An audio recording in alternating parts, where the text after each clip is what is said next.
Hey guys, what's going on? It's Ben here, and today I'm going to be doing a video about the Orlando Magic.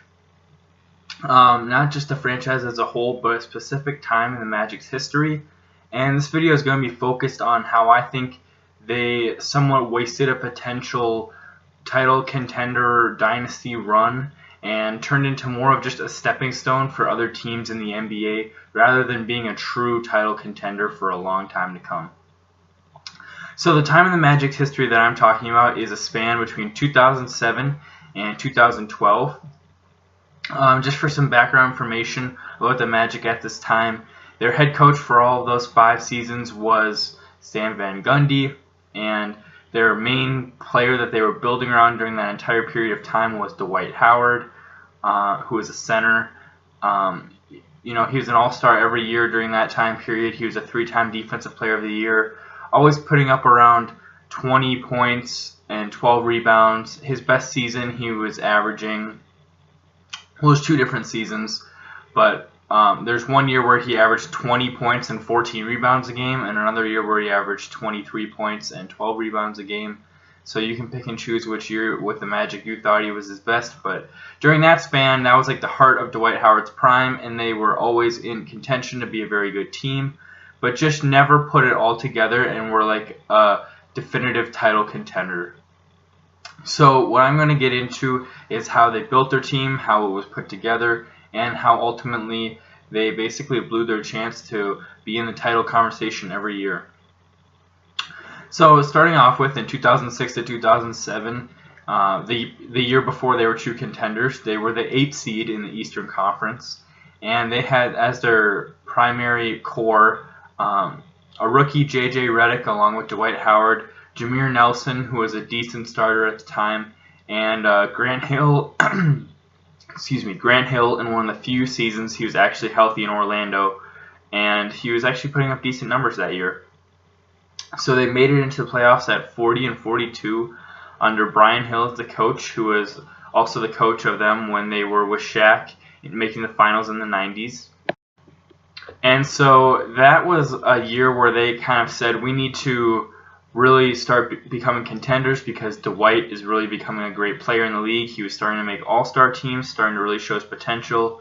That season he was getting around 18 points and 12 rebounds, but really starting to become clearly the franchise player for the future to come.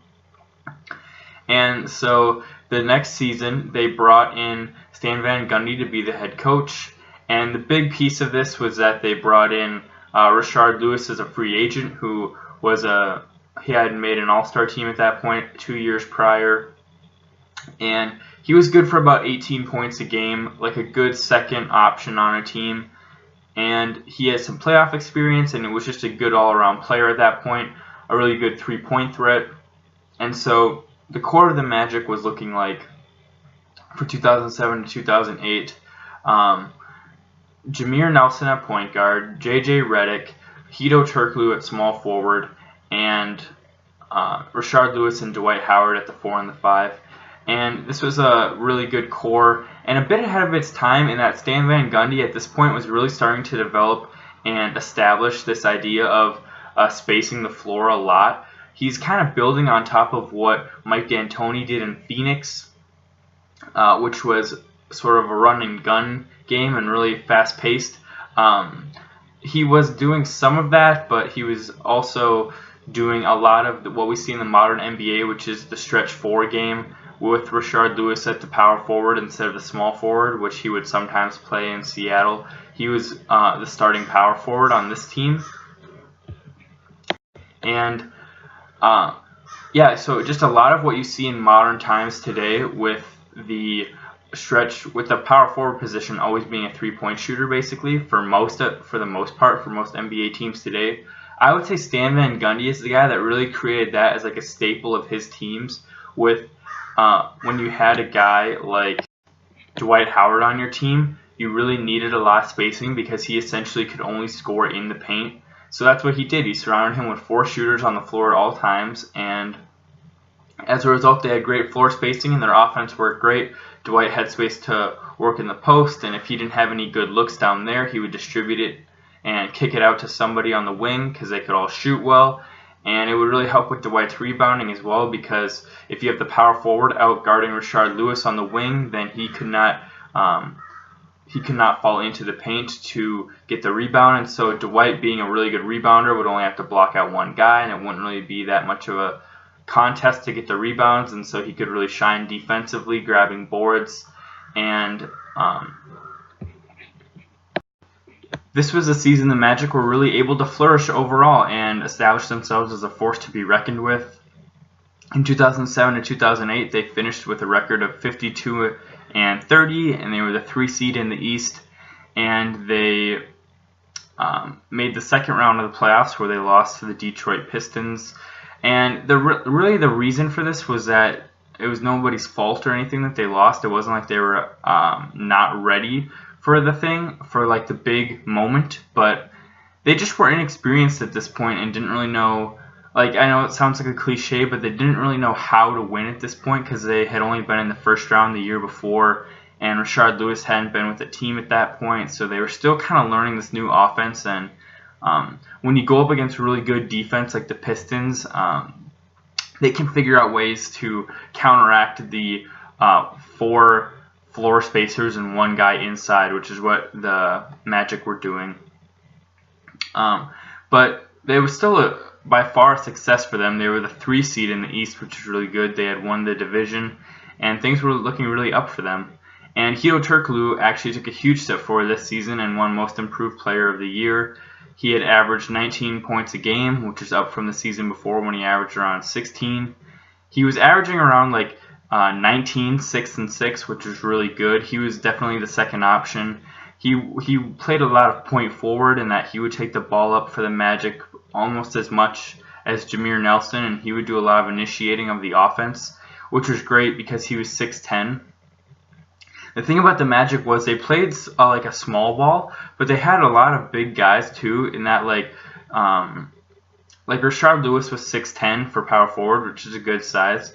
Hedo Turkoglu was 6'10" for small forward, which is a very good size. And Jameer Nelson and J.J. Redick were small, but that wasn't as big of a deal because they played the smallest positions. And Dwight Howard was obviously tall enough for his position and very well built, so he had a lot of good strength down low to body up guys and box out and all that. So yeah, so they had good size for being a small ball team, which is very valuable. And so, okay, now getting into the 2008 to 2009 season, they really started hitting their stride. They finished with 59 wins. Their offense, they had just figured it out. On defense, they were a pretty good team because they had Dwight defending for them in the paint. He was a great rim protector, got lots of blocks.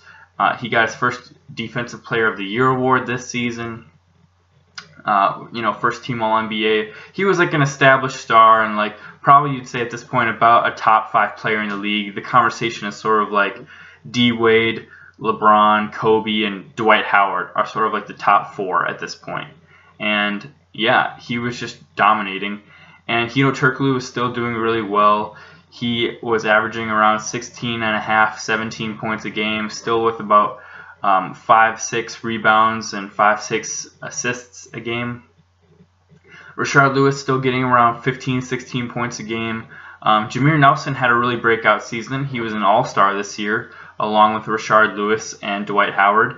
Jameer was averaging 16 points a game and about 6 assists, which was his career high. And a rookie, Courtney Lee, was starting, who is a guy who's still around today. He's a good defender, good 3-and-D guy. And then they had J.J. Redick as their 6th man, who was doing good as well. And they had Mikhail Petrus, who's a guy that doesn't get much talked about these days, but he was a very good wing player. Good 3-point shooter, decent defender. And they had a pretty solid core right there. They had about 4 guys that you could count on for at least 15 points a game in Nelson and Turkoglu and Lewis and Dwight Howard, and they were just looking really good. Excuse me. So in the playoffs, they got to the Eastern Conference Finals against the Cleveland Cavaliers. They had beaten the Celtics in the previous round, which a lot of people might say they only did because KG was gone, and they didn't have much defensive help against the Orlando Magic, but still, it was impressive to get by Rondo, Ray Allen, and Paul Pierce. And so they were in the Eastern Conference Finals, and the Cavs put up a good fight, but honestly, the Magic just had a way better rounded team because the Cavs were essentially LeBron and Mo Williams, which honestly, when you look at that, Mo Williams and Jameer Nelson kind of, well, at this point, Jameer was injured during this part of the playoffs, but they had Rafer Alston, who was averaging around 13 points a game at point guard, so Mo Williams was essentially canceled out by him, and then Dwight and LeBron's production kind of canceled each other out. They played different positions, so it's hard to compare, but like they were each putting up around 25 points, and Dwight was putting up more rebounds, but LeBron obviously had a good amount of rebounds and assists. But then once you got past those two top players, then you had Hedo Turkoglu and Rashard Lewis, who were by far a lot better than Anderson Varejao and Delonte West, who you'd probably say are like the next two best players on the Cavs at that point. You could say Ilgauskas, but he was really fading at this point in his career and not really that good anymore. So, yeah, honestly, the Magic just had a really well-rounded team and took advantage of the Cavs for having a lack of depth. And so they got past them and then lost to the Lakers in the finals just because the Lakers had about an equal amount of depth but also just better players.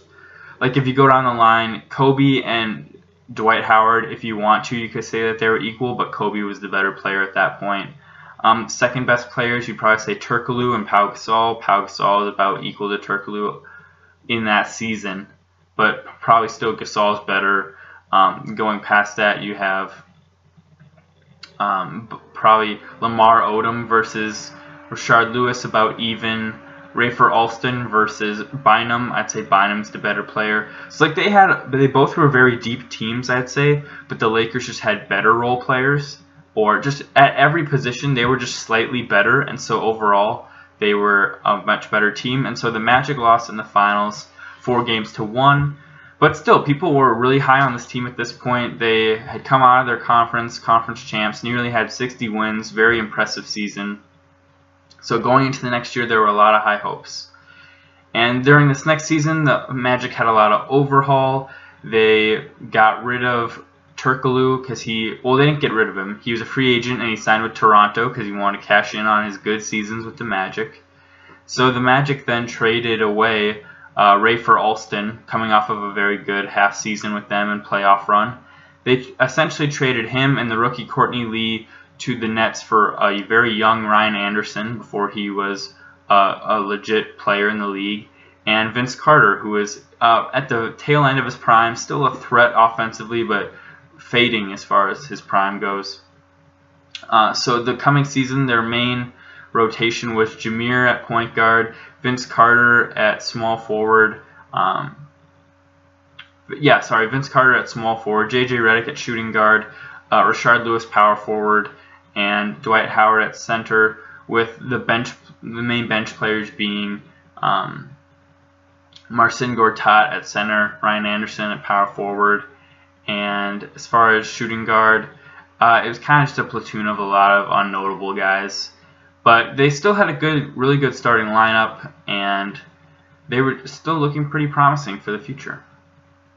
And they just had a good core, and they were still building on it. Dwight was still young. Everybody was still relatively young except for Vince Carter. And Rashard Lewis was around 30 at this point, but still had good years left.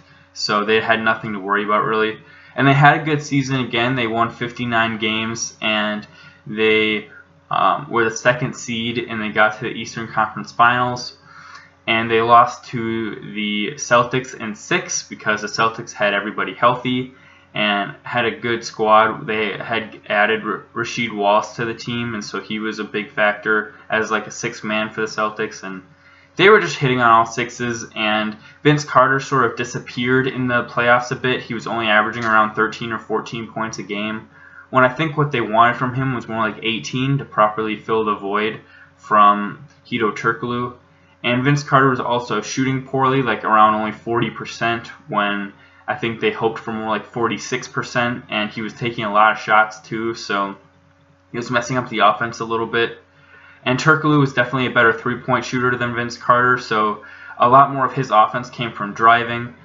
and like dunks, and he's working off the dribble a lot more. So it slightly messed up the whole one guy inside, four guys on the perimeter shooting threes concept that they had built the season before. But still, for the most part, it was a very good team, very good defensively and offensively still. Vince added a little bit in that they had a guy who could actually go off the dribble now, because they didn't really have that before. Because Turkoglu was never really a threat to drive and like dunk or drive and draw contact and get a bunch of free throws. He was more of a finesse player.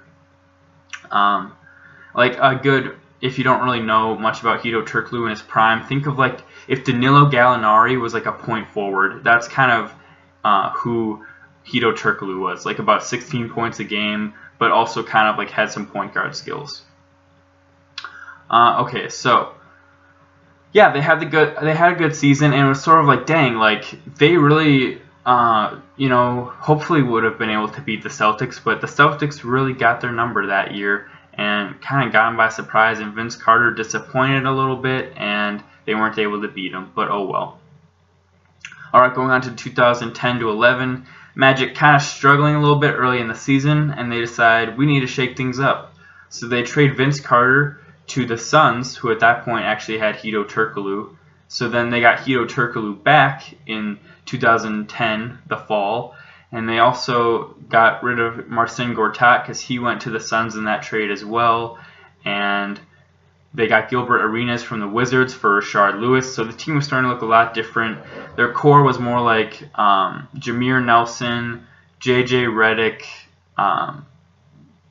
small forward. Oh, they also got Jason Richardson back, so he was the starting shooting guard. J.J. Redick was like the sixth man.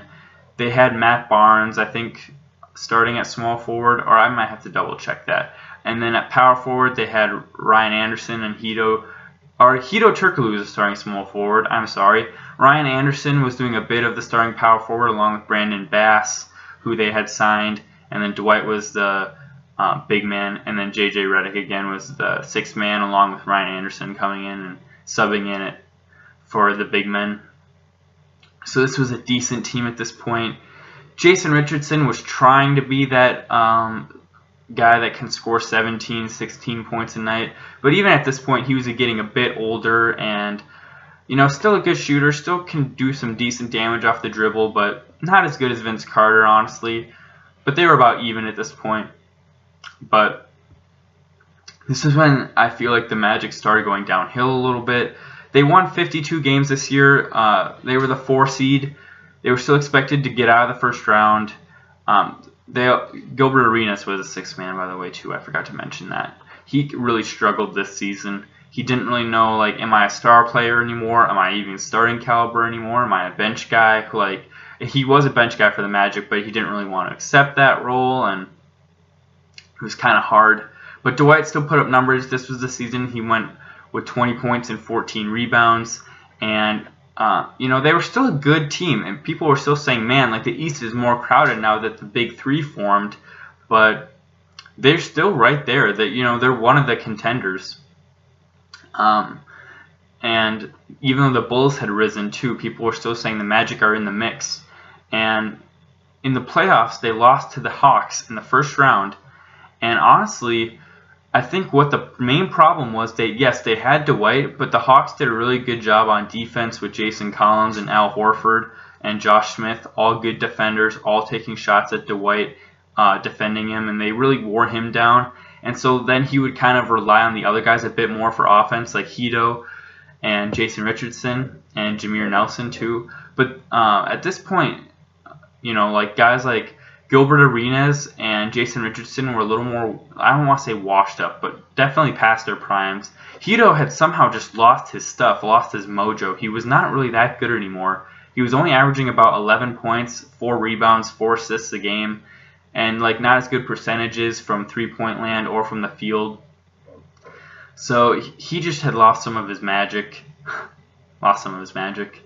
Bad joke, not intentional, so don't hate me for it. But yeah, so like when Dwight was getting really bullied on the block and when he was trying to score down low, he had to rely on those outside guys a lot more. And honestly, just Jason Richardson and Hedo, and a more aged and less prime Hedo Turkoglu were not as good as Hedo Turkoglu in his prime from 2 years prior, and Rashard Lewis from 2 years prior as well. And so moving on from that season, they got rid of Gilbert Arenas, and so then Hedo Turkoglu was still there, and Jason Richardson was also still there. They still had most of the same guys. Starting lineup was looking like Jameer Nelson, Richardson, Turkoglu. At this point, Ryan Anderson had moved into the starting lineup because Brandon Bass went to the Celtics. And then you had Dwight Howard at the center. And the Magic had traded Brandon Bass for Big Baby Davis from the Celtics. So Big Baby Davis was sometimes starting. Ryan Anderson was sometimes starting. But Ryan Anderson mostly starting. Big Baby Davis as a sixth man, along with, I'm trying to think here, J.J. Redick as a sixth man still. And this was, again, a decent team. This was during the lockout season of 2011-12. The main problem this season, they essentially had the same quality of team, around a 50-win team, but Dwight Howard got injured midway through the year, and then that's when things really fell off for the Magic. They just were not the same team when they had to play Big Baby Davis instead of Dwight. He's not the same caliber player, obviously. And Dwight missed the playoffs, and the Magic sort of had a bad record down the stretch. And at this point, this is when Dwight really wanted to be traded because he was just tired of the Magic. He was really tired once they had traded Vince for Jason Richardson. That trade was sort of like them scraping the barrel to make something work and to kind of come up with a better contender. And really it just didn't pan out because they lost to the Hawks in the first round the year before. And so Dwight was playing dissatisfied for the whole next season of 2011-12. And then once he got injured, it was sort of the icing on the cake, and he was like, well, I want to get out of here. And if you adjust their wins to a full 82-game season, they would have won 46 games, which is a significant dip, I'd say, which you could probably blame on the Dwight Howard injury. And they were the 6th seed in the playoffs, and they lost to the Pacers in the first round. I think it was in 5 games. Big Baby was like their primary offensive weapon in that series, which may be the big problem because honestly, he's not a legit NBA scoring option, I don't think. He did average 16 points one year, but that was on the Magic the next year when they were really starved for offensive talent.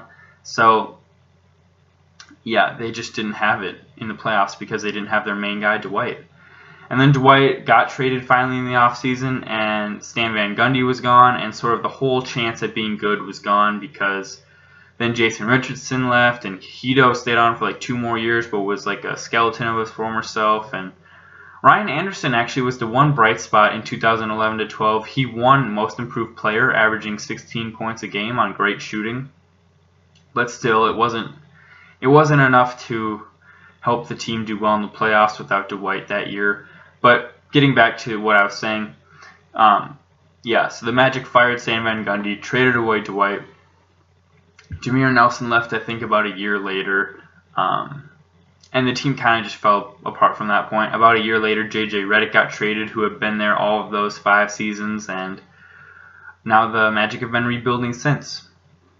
So I think my main takeaways from why the Magic didn't live up to their potential and became more of a stepping stone for other teams rather than a big contender themselves is for a few reasons, and I'll go through the 3 right now.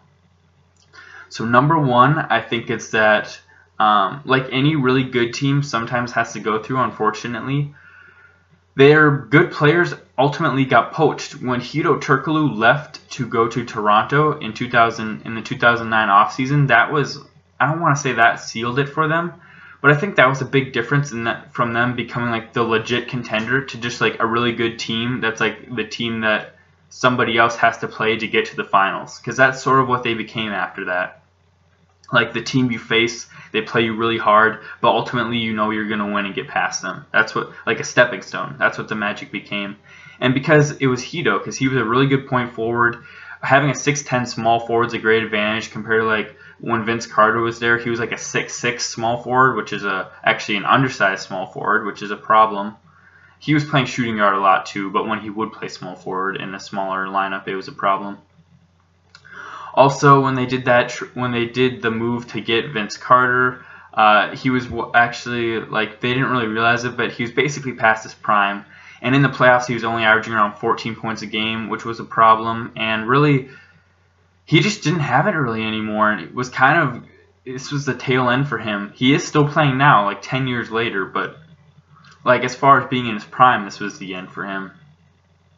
And honestly, they took what Hedo Turkoglu had, which was basically like a legit #2 on a team, and they replaced him with, like, you'd say, like 2 #3s on a team, which, you know, you always hear don't break a dollar for 4 quarters, which is sort of what they did, which is like don't trade a great player for a few okay players because it won't work, and it didn't. And then the Dwight Howard injury was a big thing. Dwight wanting to get traded was another big factor. And so I'm going to lump those into one, just Dwight Howard issues between him getting injured the last year and wanting to get traded. And then a final reason that people don't talk about, though, is that the East started to get pretty stacked. In 2010, you got the Heat that formed with the Big Three. You got Chicago that added Boozer and got a lot better, and then eventually got Jimmy Butler and became a perennial contender. The Pacers became a perennial playoff team with Paul George and then with Danny Granger for a bit. And so it was just for once, actually, the East was pretty good, and like there were a lot of legit teams that could win it all. And I'd say, you know, in that first 2010 to 11 season, you had the Bulls, the Celtics, the Heat, all better than the Magic, just because, you know, those teams all improved or stayed equal, and the Magic really didn't do anything to improve and got slightly worse. So yeah, those are the reasons that I don't think the Magic lived up to their potential, and I was always sad about that because I really liked this team. I found them very entertaining, very high-octane offense, along with a really good defense, which is rare to be great on both ends. I like the coach a lot, Stan Van Gundy. I was really sad when he got fired. And I like Dwight Howard a lot, despite it being an unpopular opinion in today's NBA. I am a Dwight Howard fan. I love the way he played in Orlando. I wish that he wouldn't have had all the injuries he had that set him back and all the problems, personal and professional, with his teammates and stuff. And yeah, so that's all I got for you guys. I hope you found this very interesting. I find cases like this interesting where a team has a good run but just can't put it all together, and I want to know why it didn't work. So I hope you found it interesting too. Hope you guys have a good day, and I'll see you next time. Bye.